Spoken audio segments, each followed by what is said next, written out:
Hello friends, आप सबका मेरे यूट्यूब चैनल एनजे सॉल्यूशन में स्वागत है। फ्रेंड्स, आज हम डिस्कस करेंगे what is legacy and donation. ये क्वेश्चन है ना जो शॉर्ट में काफ़ी चांसेस होते हैं इसके आने के। शॉर्ट लगा लो या फिर 4 मार्क्स का क्वेश्चन लगा लो, उसमें ये काफ़ी चांस होते हैं इसके आने के। सो आज हम डिस्कस करेंगे what is legacy and donation. ये किस में आते हैं? Non profit organisation. Non profit organisation जिसका मोटिव प्रॉफिट अर्न करना नहीं होता, बल्कि पब्लिक को सर्विस प्रोवाइड करना होता है, वेलफेयर के लिए काम करती है। जो प्रॉफिट अर्न करने के लिए नहीं काम करती, उस ऑर्गेनाइजेशन को नॉन प्रॉफिट ऑर्गेनाइजेशन या फिर नॉट फॉर प्रॉफिट ऑर्गेनाइजेशन भी बोलते हैं। चलिए आइए लेगेसी क्या देखते हैं क्या है। It is the amount which a non-trading concern receives as per will of the deceased person। क्या कि ये क्या एक अमाउंट होती है नॉन प्रॉफिट ऑर्गेनाइजेशन को जो रिसीव होती है, नॉन ट्रेडिंग कंसर्न कोई भी हो, उसे जो अमाउंट रिसीव होती है, नॉन प्रॉफिट ऑर्गेनाइजेशन को जो अमाउंट रिसीव होती है, किससे रिसीव होगी? ठीक है, इनकम होगी नॉन प्रॉफिट ऑर्गेनाइजेशन की। क्या होगी? यहाँ पे मैं डिस्कस करती हूँ आपके साथ कि जो हमारे पास क्या थी, नॉन प्रॉफिट ऑर्गेनाइजेशन। ठीक है, इसकी ये एक तरह की इनकम होती है, मीन्स ये रिसीव करता है। ठीक है, किससे रिसीव करता है? ये रिसीव करता है किससे? एज कहाँ से ये अमाउंट आती है? Will of the decide person. ठीक है, will of decide person. Clear है कि नॉन प्रॉफिट ऑर्गेनाइजेशन, ये वो अमाउंट है जो नॉन प्रॉफिट ऑर्गेनाइजेशन को रिसीव होती है। कहाँ से रिसीव होती है? Will of disease person. Will of, will means वसीयत। ठीक है, डिसीड पर्सन जिसकी रिसेंटली, ठीक है, रिसेंटली जिसकी क्या हुई हो? डेथ हुई हो। जैसे कोई बंदा सपोज करो कि मर गया, उसने अपनी विल में, वसीयत में लिख दिया कि मेरी जो प्रॉपर्टी है, जब मेरा प्रॉपर्टी का इतना शेयर है, जो है वो किसको, एनपीओ को, नॉन प्रॉफिट ऑर्गेनाइजेशन को डोनेट कर दो, दे दो अमाउंट। ठीक है, वो वाली अमाउंट क्या होती है? लेगेसी। ठीक है, ये इनकम होती है और किससे मिलती है? डिसीड पर्सन के विल के अकॉर्डिंग, वसीयत के अकॉर्डिंग जो रिसीव होती है उसे लेगेसी कहते हैं। ठीक है, ये इनकम हो गई। सो हम जैसे रिसिप्ट एंड पेमेंट अकाउंट बनाते हैं, ठीक है, ये इसके ट्रीटमेंट क्या? रिसिप्ट एंड पेमेंट अकाउंट बनाते हैं। यहाँ पे इसकी क्या होती है? रिसिप्ट्स होती है। यहाँ पे क्या क्रेडिट साइड क्या होता है? पेमेंट होती है। सो ये रिसीव हुई है, इसकी अमाउंट है जो रिसिप्ट साइड, क्या लिख के? टू लेगेसी लिख के इसकी अमाउंट हम लिख देंगे। क्लियर है? रिसिप्ट एंड पेमेंट में इसकी debit side means receipt side, इसकी एंट्री हम करते हैं। क्लियर है? इसकी लेगेसी की अमाउंट कहाँ पे डालते हैं। अब हम करते हैं डोनेशन। ठीक है, नेक्स्ट पार्ट है हमारा डोनेशन का। डोनेशन क्या होता है? ये देखिए मेरे पास एक नोट्स है, ये मैं आपको शेयर भी कर दूंगी कि ये नोट्स कहाँ से आए हैं। इसमें काफ़ी इजी लैंग्वेज में लिखा होता है। डोनेशन क्या होता है? It is a amount received. क्या होता है? It is a amount received by an individual. कोई इंडिविजुअल भी दे सकता है, कोई फर्म भी दे सकती है, कोई कंपनी भी हमें दे सकती है, और कोई इंस्टीट्यूशंस भी हमें दे सकते हैं। ठीक है, कोई गिफ्ट की तरह। ठीक है, एज अ गिफ्ट हमें कोई दे देता है कुछ भी चीज़, उसे डोनेशन कहते हैं। और ये भी डोनेशन क्या हुआ? देखो, डोनेशन किसी भी किसी ने डोनर कर दिया है ना, हमें गिफ्ट कर दिया एक तरह का। ठीक है, सो कोई इंडिविजुअल कंपनी, कोई फर्म वगैरह कोई भी हमें कर सकता है। सो किसे मिला है? नॉन प्रॉफिट ऑर्गेनाइजेशन को, एनपीओ को मिला, और एनपीओ को रिसीव हुआ है। ठीक है, रिसीव्ड हुआ ना ये डोनेशन। सो डोनेशन रिसीव हुआ तो रिसिप्ट एंड पेमेंट में, रिसिप्ट एंड पेमेंट में कहाँ डलेगा? To donation.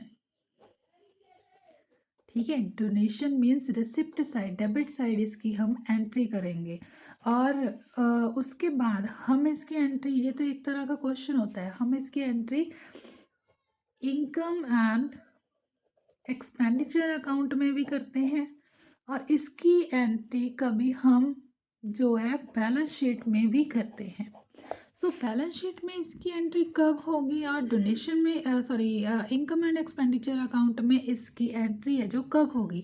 चलिए नेक्स्ट हम वो डिस्कस करते हैं कि डोनेशन तो क्लियर हो गया ना कि डोनेशन क्या होता है। एक ऐसी अमाउंट होती है जो कोई डोनर हमें गिफ्ट करता है। कोई डोनर कोई भी हो सकता है, इंडिविजुअल भी हो सकता है, फर्म भी हो सकती है, ठीक है, कोई भी हो सकता है।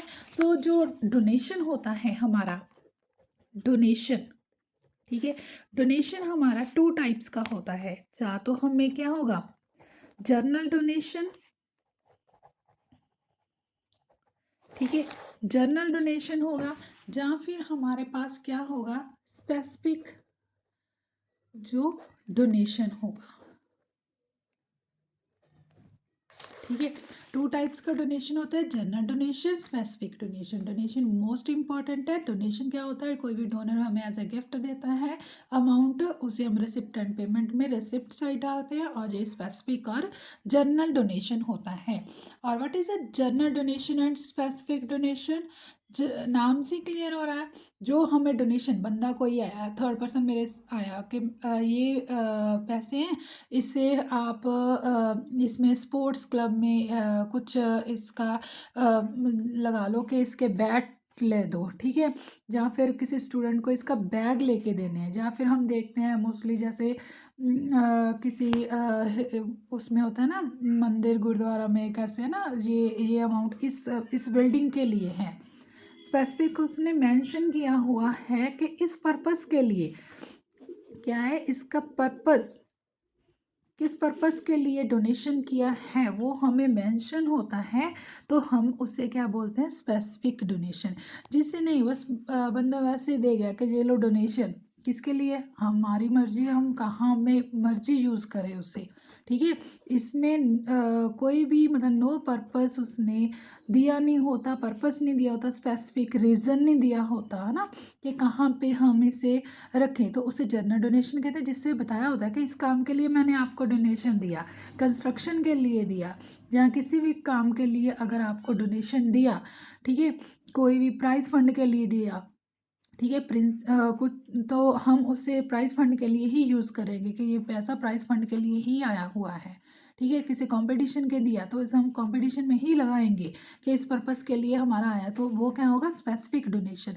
जर्नल जिसमें कुछ भी नहीं बताया होगा, बस डोनेशन दिया और चला गया। तो इन दोनों की, जनरल डोनेशन की कहाँ है, इनकम, ये भी पैसा रिसीव हुआ, ये भी पैसा रिसीव हुआ, बट इसकी एंट्री कहाँ में डालें हम। चलो हम देखते हैं, मैंने आपको बताया था कि इसकी एंट्री हम 2 जगह करते हैं। एक तो हमारा इनकम एंड एक्सपेंडिचर अकाउंट, और दूसरा हमारा बैलेंस शीट, ठीक है। जो तो स्पेसिफिक डोनेशन होता है, ठीक है, वो हमेशा ही हम बैलेंस शीट में लाइबिलिटी साइड क्या लिखते हैं उसे, कोई भी जिस पर्पस पे जैसे कुछ भी लिखा हो ना, किसके लिए डोनेशन है, कैपिटलाइज्ड डोनेशन लिखा हुआ हो आपके, अगर लिखा हो जो भी है कैपिटलाइज्ड डोनेशन, ठीक है, तब भी हमने बैलेंस शीट में लिखना है लायबिलिटी साइड।